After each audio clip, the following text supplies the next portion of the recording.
Thousands of leftist demonstrators marched in Brussels against both NATO and the U.S. leader.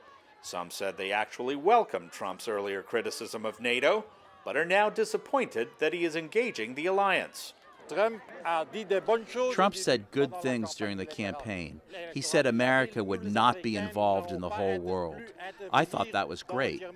But now his government is pressured both by Democrats and the Republican establishment, who have him by the neck, and he has changed his thinking and has a policy as aggressive as Obama's. Trump arrived in Brussels at a time when Europe is extremely tense following this week's terrorist attack in Manchester, England.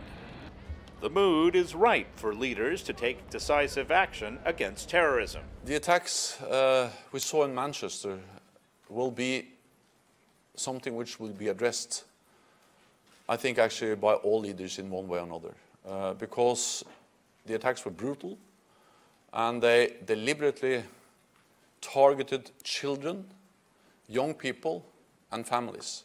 Trump's core message to members is that they should start spending their fair share, or 2% of their gross national income, on defense. We are making progress. After many years of decline, total defense spending by European allies and Canada rose by billions of dollars last year. But spending more on defense is politically a hard sell for Western European countries with their hefty social welfare programs.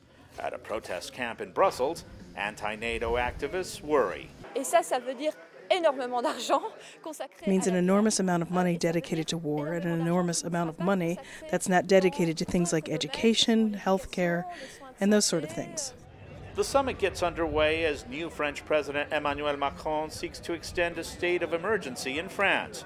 The recent spate of terrorist attacks in France and Britain mean NATO leaders will be more inclined to talk about war than peace. This is not these protesters' day. Luis Ramirez, VOA News, Brussels.